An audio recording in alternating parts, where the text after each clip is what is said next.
All new at 7. State police troopers often put in decades on the job protecting our communities. Tonight, Target 8 has learned some of the longest serving troopers feel the state is failing to serve them just when they need it most. Target 8 investigator Susan Samples is breaking the story of a pay it forward program that's no longer paying anyone. Susan?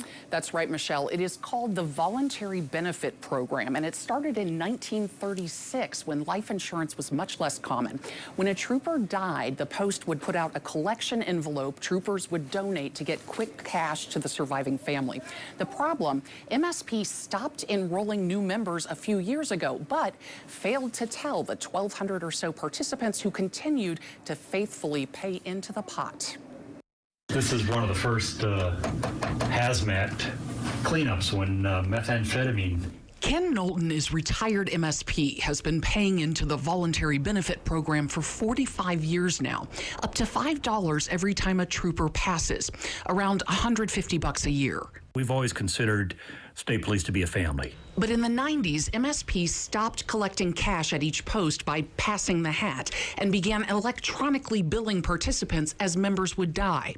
Knowlton said while payouts to families upon a death at one time reached $15,000, in recent years that dropped to more like $5,000 as membership dipped. It was very disappointing to find out that those membership numbers were dropped off, but it was even more disappointing to find out why. What members had not known, MSP just stopped offering the program at all to new recruits in 2018, but never told participants and just kept billing them until April when MSP suspended billings and payouts altogether. Phone calls, emails. As chair of the Retirees Association, Knowlton heard from a lot of frustrated MSP alum, and when he told them Target 8 was investigating, we heard from them too. More than a dozen contacts from retirees, one describing MSP's actions as a huge slap in the face. It's very disturbing because there are people who could use the money. Judy Clinton reached out too. Her husband Wayne started paying into the fund in the 50s. He died April 21st, days after MSP suspended the program. No payout for Judy Clinton despite her husband's decades of paying in.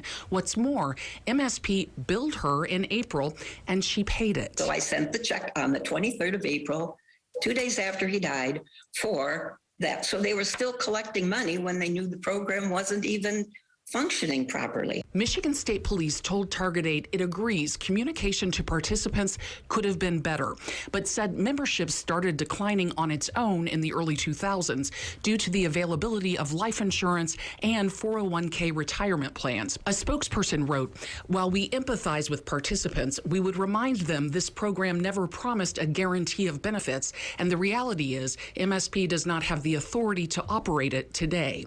Judy Clinton just wishes someone had told her that a little sooner. Heartbreaking that things like this happened because there should be accountability, and that was kind of tossed out the door.